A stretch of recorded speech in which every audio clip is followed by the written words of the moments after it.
broadcast network, AFTERBUZZ TV. Over 20 million weekly downloads in over 150 countries, and your number one source for after-show entertainment.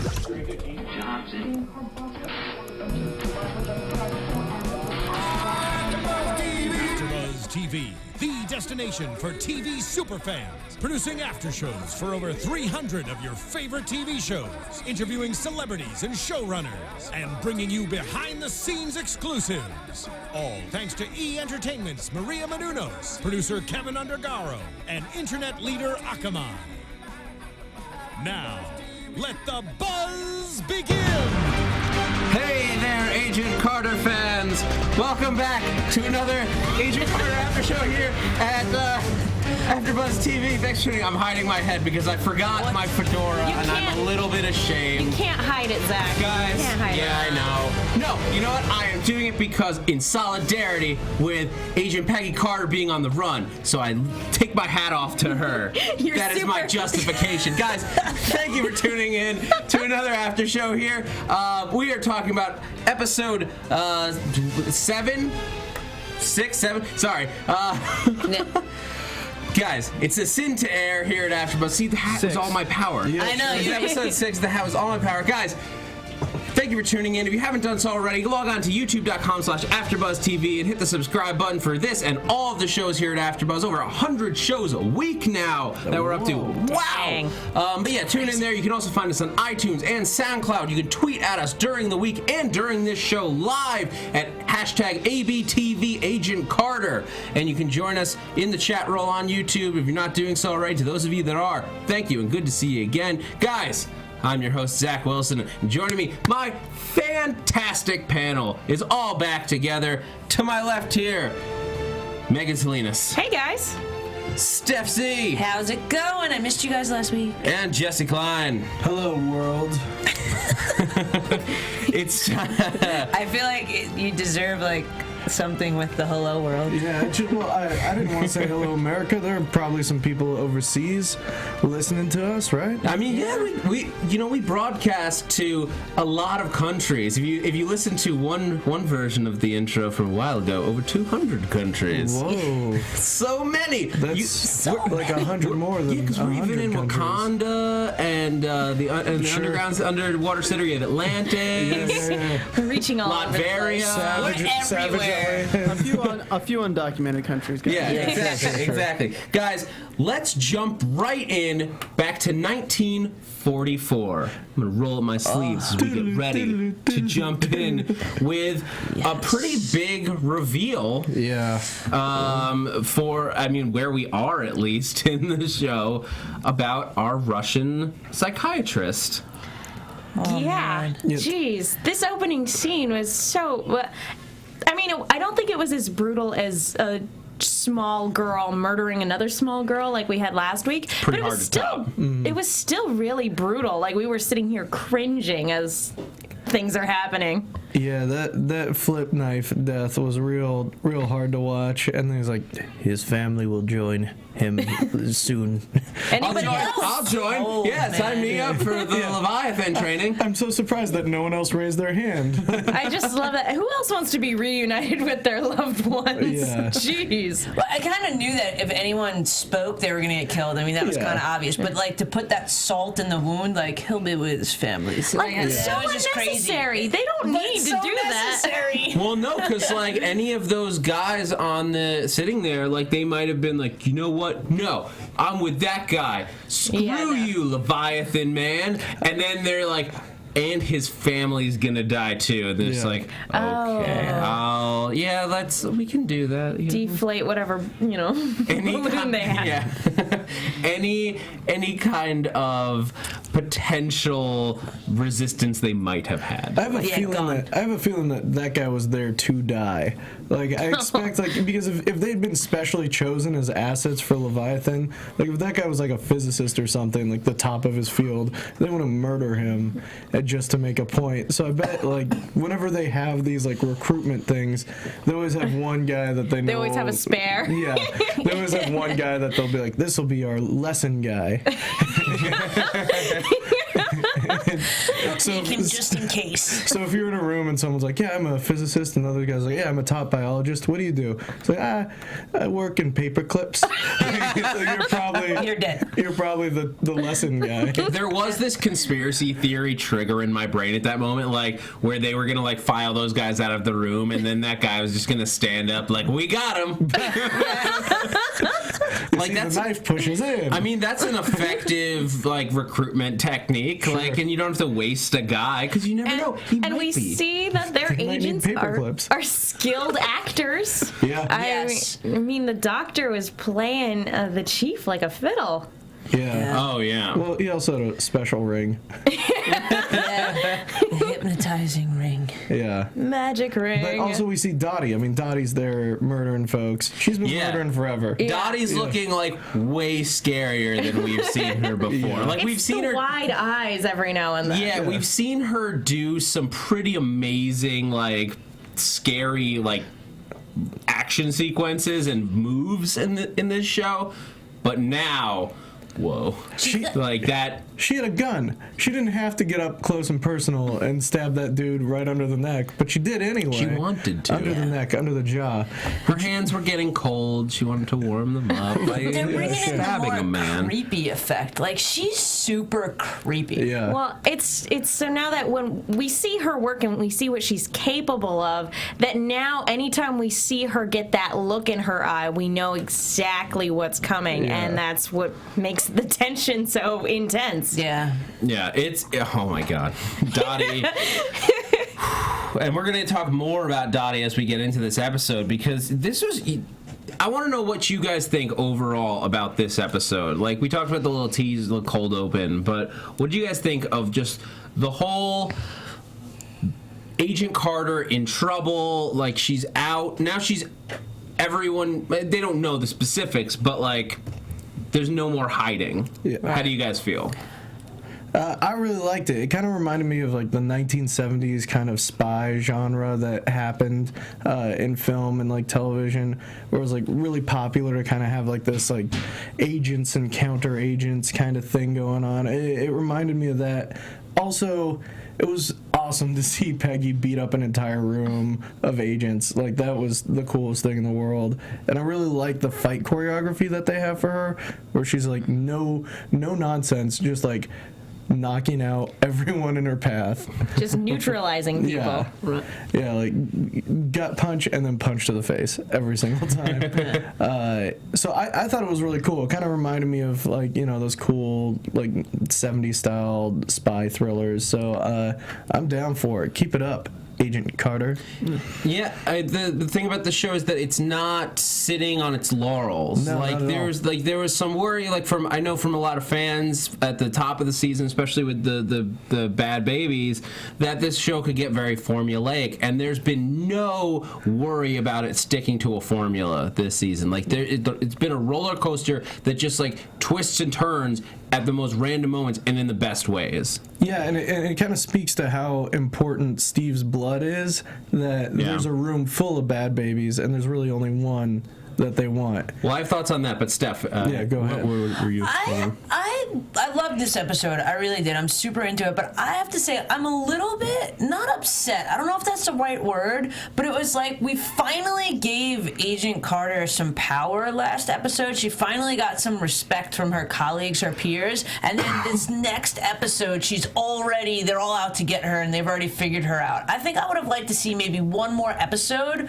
where they didn't know and they weren't looking for her, so she could have played them a little bit more. Maybe she needed some more information from her colleagues. You know what I mean? Like, it was all of a sudden they were respecting her, and she saved Thompson when he froze, and there was all this, you know, it switched, the role reversal, and now it took so many episodes for it to switch for her, and then the next episode it switched that she's somewhere else. It would have been nice to see one more episode of camaraderie. Yes. Yeah. See, I actually like that, though, because it's just the moment she got what she was striving so hard for. The she moment gets the rug pulled. Yeah, exactly. Like, the instant that we finally get respect that Thompson sticks up for her. The chief says, "What was it? Like, you got a lead, chase it." Yeah. Like he defers to her. He's like, "All right, you know what? I'm going to listen to your logic and let you do your thing." It would have been also cool to see how maybe Thompson would have been on her side,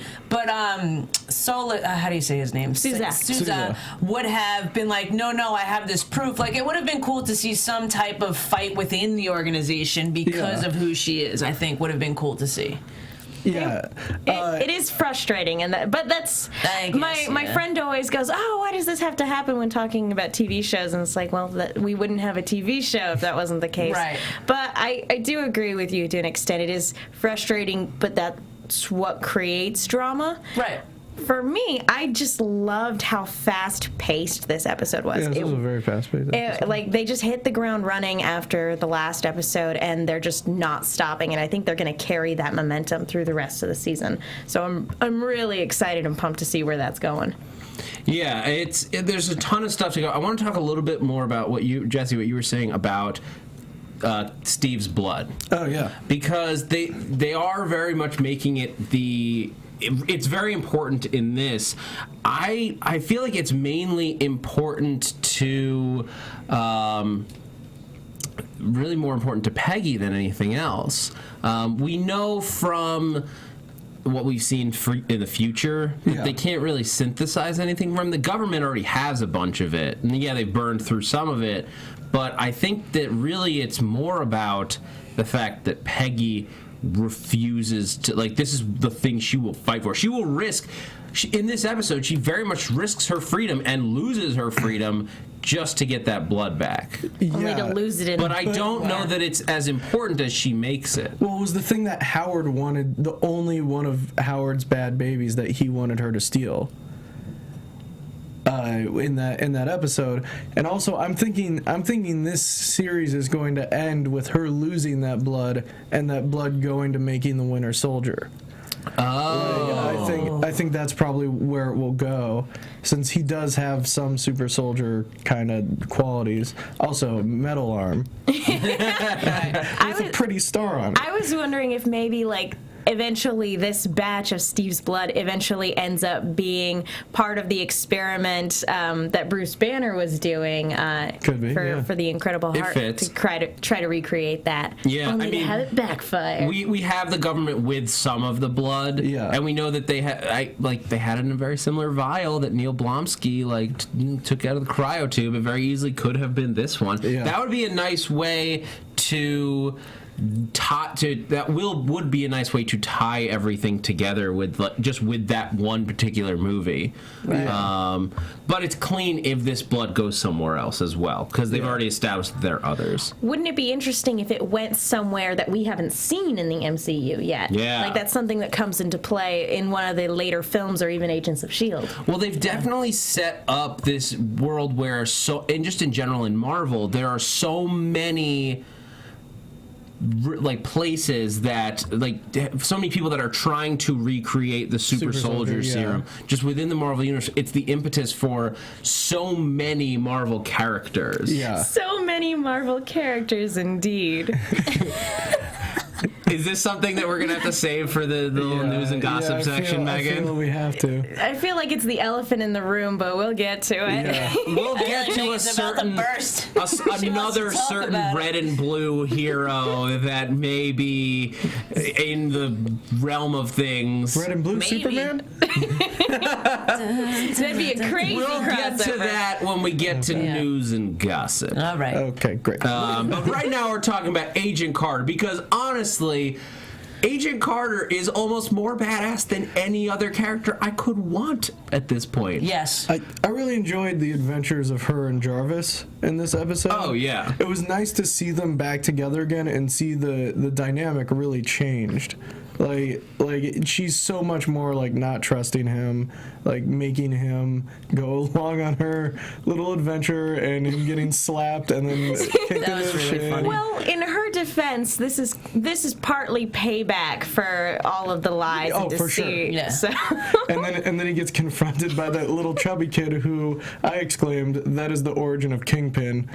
That's when he learned extortion, was that exact moment. It was like, oh, I got paid just because I was intimidating someone, and that kid's gonna go on. And Jarvis created a supervillain. And Jarvis accidentally created Kingpin and Daredevil's nemesis. I think also we got another superhero origin in this because when Yauk got hit by that truck, I think he has a secret. Now he's part man, part truck. I think that's and he and the staple guy who got stapled so much can go and join Staple Man? Yeah, Staple Man. Staple Man and Truck Man. Yeah, from episode 2. Wow. They're gonna clean up the streets. I thought Staple Man was a villain. Like he was going to staple the world. Well, they start off as villains, but then they become anti-heroes. Anti-heroes. Yeah, it's a whole Sinister Six thing, for like sure. Agent Venom, like it all comes If you think full you can hit circle. me with a truck, I'll hit everyone with a truck. And then they have ideological debates, and they end up this big fight, even Okay. though they're trying to do the right I'm thing. gonna bring it back. Zach. Bring it back. Bring it back. I'll keep going. Really? Because here's the thing: what I love about Jarvis and Carter in this is that what you're really feeling is is Peggy Carter's reaction, not just to what happened with Howard and Jarvis and their the manner of respect that she feels, but also just after last week, after this mission where she got to take charge and just kicked so much ass. Yeah. She is now just like, no, I'm not putting up with anything from anyone. She's in the meeting, what's the, answer me this, answer me that. Give me all your answers, Russian creepy man. She's The ring doesn't work on her. she is taking charge of it, and she takes charge of Jarvis, where we've seen Jarvis sort of in a weird way in charge of her earlier in the season. Now He was relaying instructions and information, and now she's like, no, we do things my way. Yeah, exactly. Yeah. And she figured out Stark's one real weakness, which is ladies. Yes, ladies, and then they go to his bracelet maker because he gives every woman he sleeps with a gold and diamond bracelet. So cliche. Hey, it's a Classy. cliche because Howard Stark came up with it That's and true. made it a cliche. Yeah, but still. And they go to the jeweler, and the jeweler has Howard Stark's binder of women. Right. That was actually a couple sheets. I was shocked too. I liked that Jarvis was like, oh, it's shorter than I thought it would be. Yeah. And Howard Stark's just been hooking up with Ginger Roberts and Look, the Academy Awards are a busy time. Ginger Baker, Ginger someone. How did Jarvis describe her eyes? It's just like this dark- deep abyss. Yeah. She was not happy. But yeah, so obviously, she's judging Howard. Nobody is not judging Howard. This is just an aside thought. I would love to see Howard meet his wife, whoever Tony's mother is, in the course of Agent Carter. Yeah. What if it's Angie? Oh, we love Angie. Yeah, we're big fans of Angie here. Oh my gosh, give that woman an award. I know. I thought she was gonna die. I was really sad. You need someone that strong to tame Howard Stark. Yeah. That is, did the Marvel movies ever say what happened to Mrs. Stark? Or did they just get divorced? Did she die? I wouldn't know that it's all Disney now, so I wouldn't put it past it if she died. I didn't. Yeah. Disney loves killing moms. Yeah, And Dad. I can't think of anything where they've established what happened to her. Who his mom is. Yeah, they definitely haven't said anything about it. I think it's Uatu. No, Uatu is Stan Lee. That doesn't add up. It's canon that, by the way, Uatu has a mate. Just to let you know. Anyway, At least in we're not gonna. That's a whole other rabbit hole. That's a huge oversight if we don't really know anything Well, about... is it an oversight or is it something that we're holding on to pay off? Well, in the comics universe, is there even any... Yes, I mean, we've seen it. They did the recent storyline about the secret origins of Tony Stark, where we met, and that was the whole storyline where it turns out that Howard's like not his father, and like it's a whole crazy thing. Okay, yeah, I didn't catch up on that. Yeah, We got people in the live chat saying that they both died in a car accident. Oh, well, that's true. They said that. Yeah. They say that. I don't trust anything like a car accident in the Marvel universe. Womp, womp. But Yeah, regardless, it's an accident. regardless of what happens in the future, we're working in the past now, and there's obviously we haven't met her is the point, and like so we don't know who she is, and who she is could be totally established on this show, because this is the timeline where Howard would have to be meeting her pretty soon. He slept with everybody else on their floor except for Dottie and Peggy and Angie. So That's true. it's like he just missed that little like line of 3. He's like coming back. It's like I'm almost there. And and those are the got a only 3 punch women he card. didn't sleep with on that floor. He's got a punch card, and he's got... Oh, Howard, that's so Classy. wrong. He wants a free sandwich. He's got a blank Nice. space. Oh my God! Both of you. Both of Anyway, you. No. back on Moving on. I really enjoyed kind of like talking about the spy stuff, like the Dottie and then the psychiatrist doing like the little Morse code in the window while. Oh yeah. Like, that was really cool because you get the feeling that like it was with Hydra, it took us that long, and Agents of S.H.I.E.L.D., and just in the Marvel Universe in general, like, Leviathan seems to be a few steps ahead. Yes. And, like, really... like has stuff put together. First she killed that creepy dentist, and then she Morse coded a bunch of stuff through the scope on her rifle. Yeah. And Which kind of sucks for the dentist, because we see that she only does that so that she can be at the correct spot to shoot the chief. Yeah. And then the Russian psychiatrist is like, no, we're not ready yet. Which so the dentist kind of got whatever. He Look a little rapey. he's a little rapey. He takes his women and clients in, and maybe karma. But still, drill to the head / eyes, and oh Jesus! I mean, it wasn't a nice way to die. No, not at all.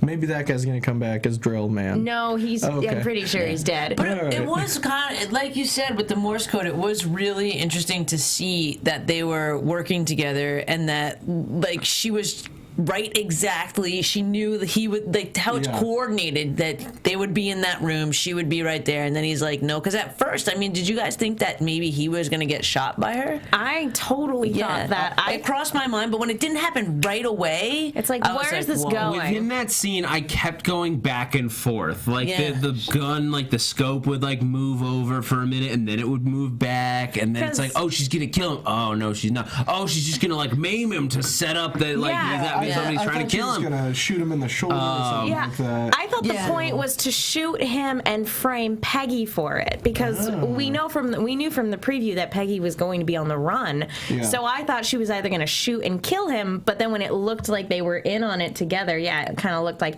oh, she'll shoot him in like the shoulder or something. Yeah. Well, but it was also interesting because he totally changed the plan and then told Dottie to kill Peggy. So I wonder if Peggy's interrogation to him led him to believe that Peggy actually knows a lot more than he thought she knew. Yeah, I think that's exactly what it was going for, where she was asking all the right questions while the chief was not asking them. Mm-hmm. Yeah.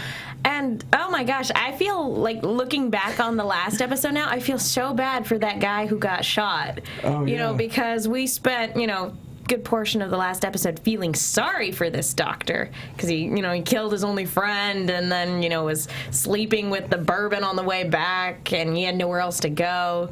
So now it's like, oh, I don't feel sorry for you anymore. Yeah. Like at all. He fooled you. He did. Yeah, I was fooled by that Russian. I feel like such a sucker. I was fooled too, but I didn't get to watch with you guys last week, but I didn't feel bad for him at all. That's weird that you guys felt bad, because I feel like I'm the sappy I felt one. bad. And he's got a hypnosis ring. Yeah, maybe that was it. Yeah. He's got a ring that apparently, like, whenever he rotates it, it like makes a noise that helps him induce hypnosis. I need you to focus. I mean, I wanted to look it up so that I made sure I was shouting out the right person, but just the directing in this episode was Stephen Williams, and I can't really speak to his repertoire too well, but he is credited as a director on a whole bunch of stuff, including Agent Carter, Ascension, and just he has Lost, like a whole bunch of stuff, and like the direction of this episode I thought was great. Like the feel, what you can feel it when that ring is being spun. And the sound design. Yeah, the sound design in the episode, but the whole like that scene where he with the scope, like that was just very brilliantly directed because you really don't know what's going to happen in that moment. Right. Yeah. And it was almost like a hypnotizing scene. Like when he was saying focus, like I could see all of us in the room. We were like, okay, what's he gonna do? Focusing. What's next? Focusing. Yeah. Daniel Woike in the I apologize for mispronouncing your last name, Daniel, says the ring has no powers, and that's an interesting thought. Like maybe it's just a piece of technology. Yeah, or not that the ring has no, not that it's the piece of technology. What if it has nothing to do with the ring itself? It's like a pendulum that a hypnotist uses. It's not magic, but if you focus on it, it can mess. Yeah, and it's more power. Hypnotists almost never use like a pendulum or anything like that, though. What if he doesn't need the ring at all? Well, Doctor Strange style. Well, yeah, maybe it's like a focusing agent, and he's got like hypnotizing power, like some sort of conduit. Yeah, exactly. I don't know. It could be very interesting. And then, of course, he eventually hypnotizes Yawk, and there goes my theory that he was the dad of a Beastie Boy. Hey, you never know. He might have had a kid. He's like 20, 28, 29, 30. I like your theory still. He's the dad of a Beastie Boy. He's just a granddad. Like, he has a kid, and then, like, 20 years later. Yeah. This poor guy, although when he walked up, I was suspicious of him because I was like, who's this guy who thinks he can just, sneak his way into the narrative? No. And, things did not end well for him. He was wearing a red tie instead of a red shirt, but he was doomed. Yeah. But that was also really interesting, like, to see how intricate he was. Like, he drew a floor plan and, like, showed him where the exits are. I'm really excited to see the next episode, to see specifically that storyline, to see what happens with this doctor and, what he's there for. Yeah, because we don't know. All we know is that he is somehow high up within Leviathan. Yeah. But we don't know exactly how. People are asking who we think is the head of Leviathan. I don't think it's him. I think there's more to talk about. One suggestion I've gotten from a couple people saying is that Leviathan is going to be the gateway to getting the Brood into this, because that's what it is in the comics. Yeah. And I haven't even mentioned the Brood on the show because James Gunn said in an interview that it was just one interview, but he said the Brood is tied up in one of the Fox Marvel because it's introduced. I think it's Fantastic Four is who it is introduced with, or maybe it's I'm not sure which side it is. Either way, it is a property that is somewhat linked with Fox, with one of Fox's properties, but it also appears in properties that are still owned by Disney, so it's hazy. Yeah. It's one of those legal gray areas. Yeah, and obviously that's something for the lawyers to figure out. Listen, none of us are lawyers. No. You know what? Before we move too far, I still have something to add about what you were saying with creepy psychologist hypnotizing how he drew the map. Yeah. Which I thought was interesting because who is this new guy? For me, there's the new coffee guy. Yeah. Because we see that now that Peggy has more respect and she's the one that usually would be getting coffee. We have this new guy. And would this new guy be privy to where everything is? I mean, it seemed a he's little not bit actually a new guy. He's a new guy for us, but he's been there for a while. And everyone just kind of knows. In all honesty, even if he's lower on the totem pole, prior to the last episode, he was still higher up on the totem pole than Peggy. And he makes the joke. I'm gonna butcher it, but when the doctor asks him, oh, so you must not be very important here, he makes a joke. Is like, yeah, they leave not important person with a star witness. Right. So he was saying that he is pretty important because they wouldn't leave him. They wouldn't leave the doctor. Yeah, Even if he's not like super high up, he's still a member of the SSR, and you have to have a certain amount of ability to be there. Yeah, it just made me think a little bit like, everyone seems to now know where all the stuff is. I don't know. Yeah, it raised a little bit of a flag. Yeah, so we're gonna dig into all of what happens to Agent Carter as she gets caught by Sousa and Dooley, and then eventually arrested and all that stuff in just a moment, because I want to talk to you guys real quick about iTunes. Give some shout outs, guys. We talk about it a lot, but you guys know at this point how important it is that you guys hit us with those reviews, how much it means to us just personally, and also just how much it helps us here at the network. It's how we get and keep our sponsors that help keep 100 shows a week coming to you guys for absolutely no down payments. just the favor that we ask is for you to take a minute of your time, no time at all. It takes 30 seconds to head onto iTunes, head onto YouTube. If you go onto YouTube, if you're on YouTube right now, hit us with a thumbs up and just click that little button. It takes a moment. And you go into iTunes and hit us a review, and if you do, get a shout out. So I want to give a few. Mama Little 7 says 3 stars. Awesome. Love the podcast and the show. Zach, how's the geek investigation going? Apparently, she said, I haven't had a chance to go back. I need to go get the Avengers Blu-ray off the shelf, because apparently, supposedly, Sousa, you can see the actor that plays Sousa somewhere in the Avengers, like running around the Battle of New York. Is he a Time Lord? How does that work? His grandson? It's called casting. But yeah, let's see. We got Battle Girl Deb. Somehow you always bring the fun to your show. TDMVJJ. Fun panel. Love all the hosts. While I'm not a geek girl, I did sneak reads off my brother's Marvel DC collection back in the 80s, so it's great to hear the many references to random comic books of yore. I do hate it when all you want to see is Mrs. Jarvis. We want to see. So you tell us to give it a rest. I will not. I want to know who she is. We ask the tough questions on this panel. I will never give up my search for Mrs. Jarvis. What a name of your documentary. If the theory is right that Jarvis, like the technology Jarvis, becomes Ultron, does that mean that Mrs. Jarvis is the Vision? Sorry. I'm just picturing, I'm sure that there's a bulletin board up on your house of just all these, Marvel things with, strings connected to it. You're not that far from the truth. James Porter says, great show for bonding with my daughter. My 15-year-old comic geek and proud feminist daughter and I love to watch Agents of S.H.I.E.L.D. and Agent Carter together. Peggy, in particular, gives us great conversation fodder about the roles of women, past and present, and how they are portrayed by entertainment media. Your show helps me connect the dots to the movies and comic books so I can speak intelligently about the MCU with my daughter. Fun, entertaining, and informative. Well done. James, we are more than happy to help you connect with your daughter and pretend that you're a bigger geek than she is. She is awesome. That's kind of awesome. That's parenting done right. Way to raise an awesome child. RND2. I enjoyed this show and your reviews. Observation at the end of episode 3. In my humble opinion, the assassin is a female with the handgun silencer attached. I think it's pretty. I think we've definitely confirmed that at this point. That's definitely Dottie. It is absolutely Dottie. Thank you to everybody. There's a few others from a couple weeks ago that we don't have time to get to because there's still so much to talk about. We're running low on time. Okay, guys. So Peggy is arrested. You all watched the episode, so I don't need to give you a recap.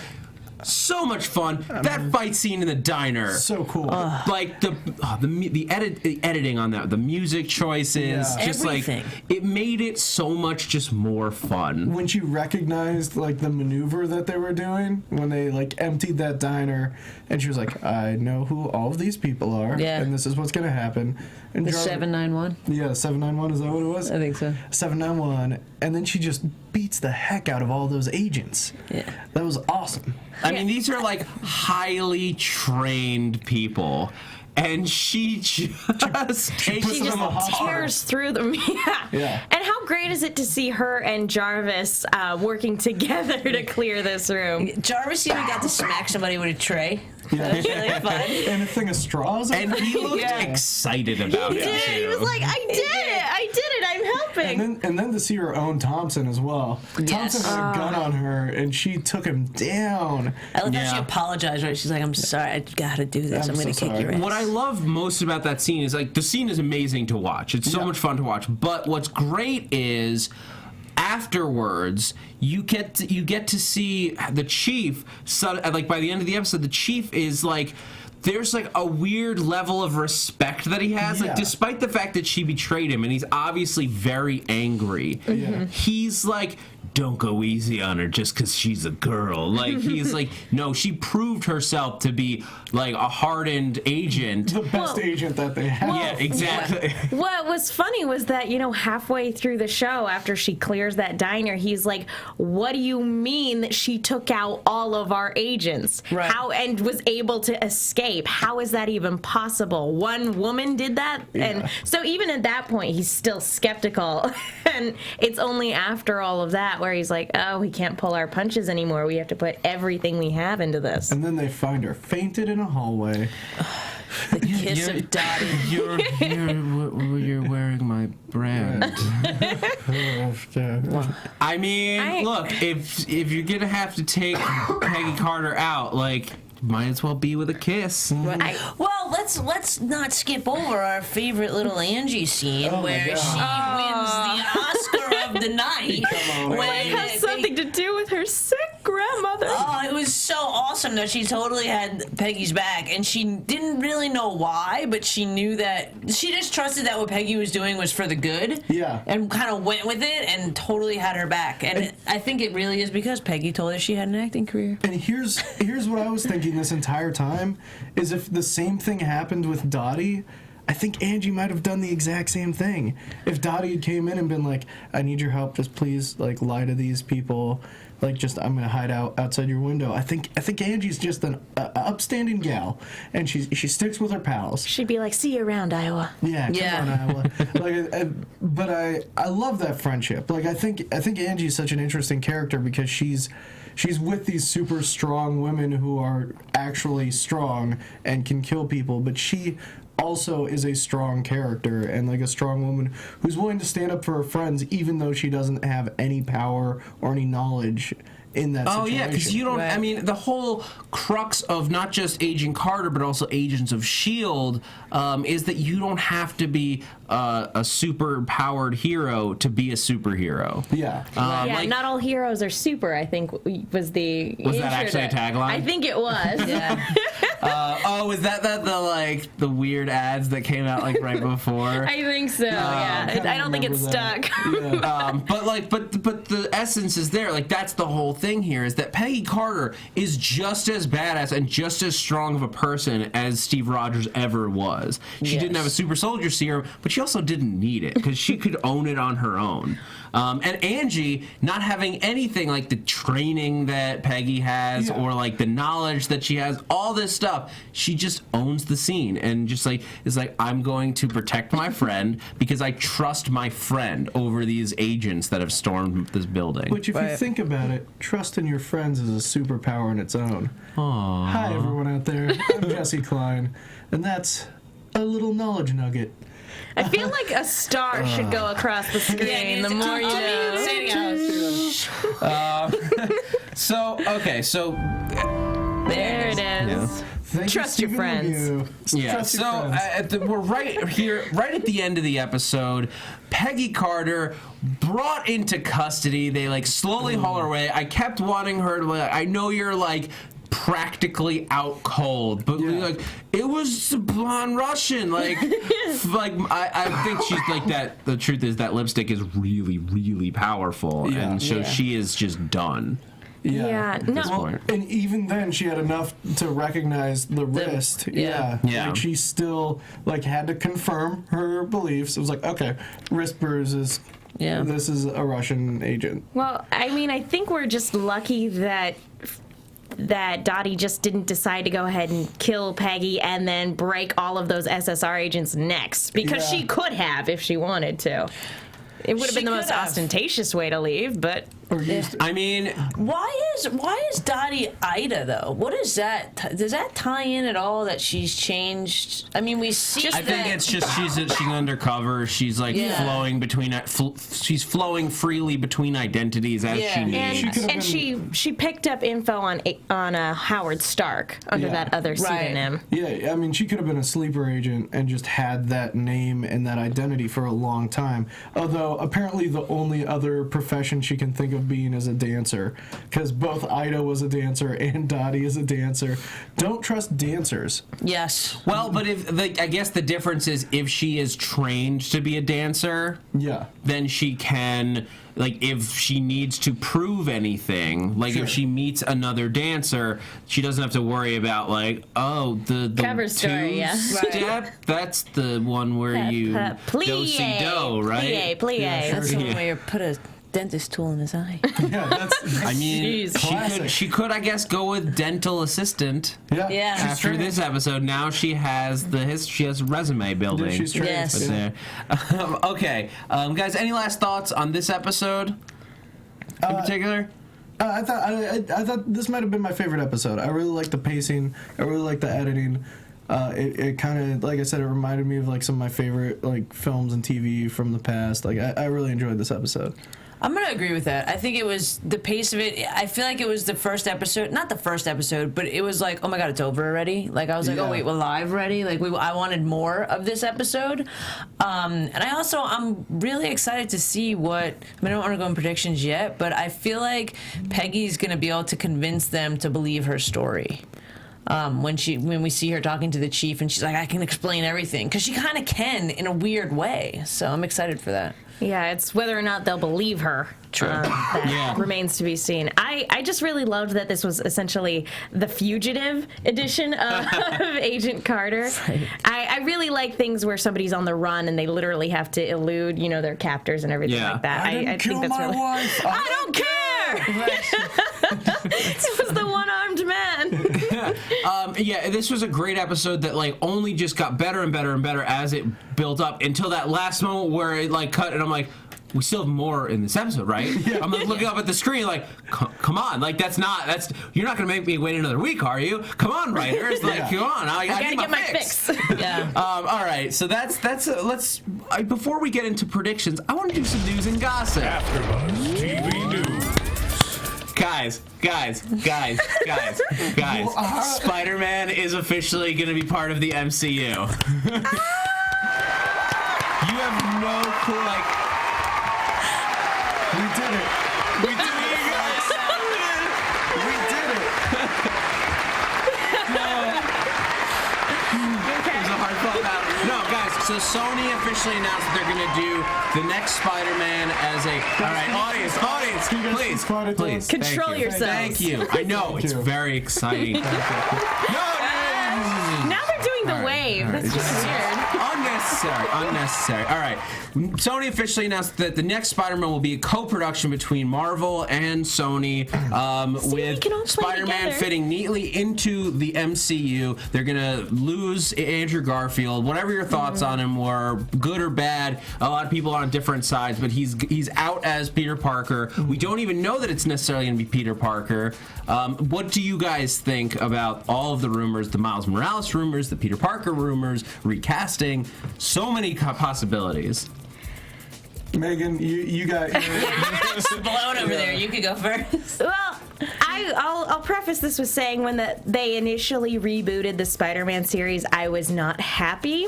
I was satisfied with what they ended up producing, but I think we can all agree that we don't want another origin story. We just want Spider-Man in this world. We can worry about the teeny details of his origin story later because we've already seen it twice. We don't need to see it again. Yeah, and I think Kevin Feige, he hasn't said to this publicly, but he's a smart enough producer that he knows where the audience's head is at. And this is clearly from Guardians of the Galaxy, a man who trusts his audience. Yeah. Well, we were talking about how cool it would be see if like just the opening sequence of a Spider-Man movie was just like showing what he was doing, like showing like the Chitauri invasion, and then like a cool neighborhood in New York that's just got all these Chitauri webbed up as Spider-Man's beating them up, like in the side areas where the Avengers aren't doing it. Yeah, and like, there's no reason S.H.I.E.L.D. didn't like mop that up and not show us. Yeah, because I mean, the S.H.I.E.L.D. could have asked Peter Parker to be part of the Avengers, and he could have definitely said no, which he's done before. I mean, and they had a list of the gifted, on in their database and everything like that. So who's to say they weren't keeping tabs on? Yeah. He's on the 084 list. I mean, the thing that I'm really excited about is it just opens up the rights to like, Oscorp being in the Marvel universe. Yes. Having symbiotes with Guardians of the Galaxy and like anything like Marvel space. Having symbiotes now is really exciting. Secret Wars. They just in the comics did a big redesign on Agent Venom. Yeah. Who is like this amazing really cool turn of a character, and that being a possibility in the like the far future of the Marvel universe is amazing. Yeah. I really am hoping, as much as Miles Morales is a great character, I really hope that they do Peter Parker, only because of what his character establishes in other characters, like Venom, like Norman Osborn, Doc Ock, all of that. Yes, you could graft it onto Miles Morales, but don't that's like slotting him in for no reason. Like, give Peter Parker his stories, then build Miles Morales in with his own unique arc. And that's not to say that we don't want Miles. No. We do want Miles. I would even go so far as to say, Peter. cast Donald Glover as Peter Parker. Go for it. That would be awesome. And there's no reason why you can't have Spider-Man being with the Avengers, and then like the Spider, who is Miles Morales, be like taking care of New York streets and taking care of that kind of stuff. Born Guy in the chat roll says, do we know why Garfield is leaving? Why couldn't he continue? I don't think it's that he didn't want to. I think it's that Marvel wants a clean slate. Like, none of those movies are going to be relevant to the Marvel universe. Yeah. No, except for J. Jonah Jameson, nothing's getting carried over. Their reasoning behind it was The Amazing Spider-Man 1 only made $260 million, The Amazing Spider-Man 2 only made $206 million, and it still couldn't compete with Spider-Man 3, which made $323 million. Which was a bad movie. Exactly. Which is weird. But I agree with Megan. I'm over the backstories with a lot of these superhero movies. Like, we've seen them done which way to sideways. Like, they've been done and done and done, and I would really like to see the present day. I want to see Peter Parker, too. And I have to say, one of my favorite things about this news being released yesterday was seeing Zach's tweets about it. I could feel your excitement. I was like, I wanted to give you a hug through Twitter. I was just, like, retweeting your stuff. I literally stood up right where I am right now after taping Better Call Saul yesterday, opened my Twitter feed, and all of a sudden, had an adrenaline rush of, God, look at what just happened. I mean, just a montage of, him beating up the Shocker and Mysterio and the Beetle, and then, boom, it's established. Spider-Man is a New York thing. Everyone knows who he is. Now we can get into, the bigger stories. Yeah, and we could go on for this forever, you guys. And if you want more analysis of Marvel news, you can also tune into our sister network, Popcorn Talk, where they do there's a whole panel, the Marvel Movie News show. I believe, Steven, that's the right name? Yeah. So you can tune in there. Again, that's on Popcorn Network, which you can find on iTunes and on YouTube. Live Thursdays at 1:30 p.m. There you go. Yeah. All right, guys, so let's do predictions. And now, For Agent Carter. Yeah. We're talking about Agent Carter now, right? Just a reminder, we're back to the show we're talking about it today. So Spider-Man and Peggy. Yeah.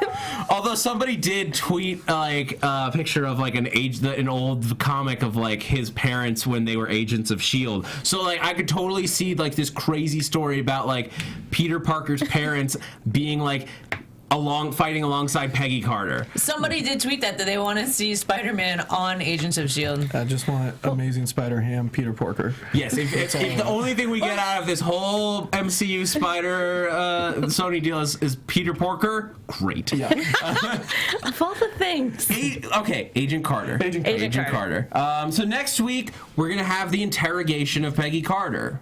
And it looks like from the preview, it looks like Dottie's still convinced, is still trying to kill her as well. Well, that's her mission. Yeah. She's hard programmed to finish her mission. And I think that's probably going to help convince the agents that she is not working with Leviathan. If Leviathan is trying to kill her, I feel like that's a pretty easy like bargaining chip where it's like they're trying to kill me. I'm not with them unless they're like, you've been captured and now you gotta get X'd out. Oh, who knows? Yeah, they don't have any, and they don't have any proof. Yeah, that that's all a setup. Like at this point, they're looking at her as this mastermind of a double agent who has just like wormed her way in. She like probably betrayed Captain America. What's she doing with his blood? Yeah. If they open, that's the thing. Do they open? Or do they think it's a doomsday device? Yeah.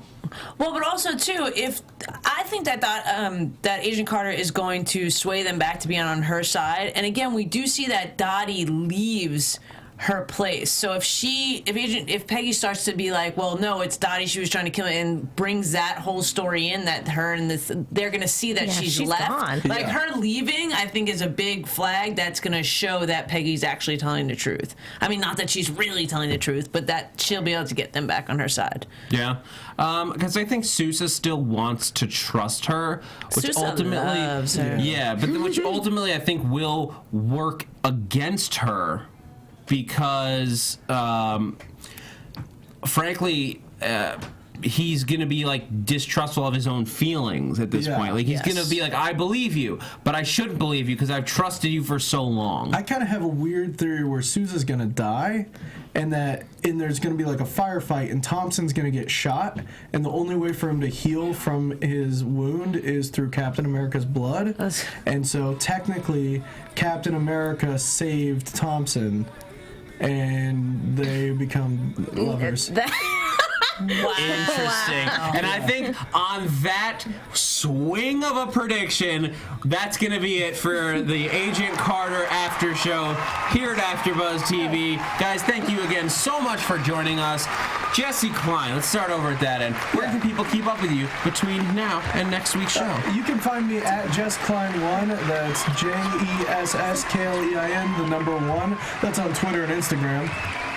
You guys can find me on Twitter and Instagram at IAMSTEFZ, and you can check out all the other shows I do on my website. There's links up there, IamStefZ.com.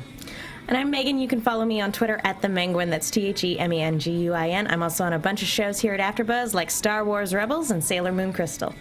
And you guys can follow me on Twitter at ThatZachWilson, ThatzachWilson, and also here at AfterBuzz. Ton of shows. Better Call Saul, Agent S.H.I.E.L.D. coming back up soon. Yes. Grimm, Helix, a whole bunch more. Guys, tune in next week. You can get the details, Megan, if you want to pick that up right there. Yeah. How you can win this fantabulous Agent Carter poster. Ooh. We'll have more details for you on that next week, guys. S.H.I.E.L.D. on the other side. Yep. Guys, I'm Zach Wilson. Thanks for geeking out with us. From executive producers Maria Menounos, Kevin Undergaro, Phil Svitek, and the entire AfterBuzz TV staff, we would like to thank you for listening to the AfterBuzz TV network. To watch or listen to other after shows and post comments or questions, be sure to visit AfterBuzzTV.com. I'm Sir Richard Wentworth, and this has been a presentation of AfterBuzz TV. Buzz you later. The views expressed herein are those of the hosts only and do not necessarily reflect the views of AfterBuzz TV or its owners or principals.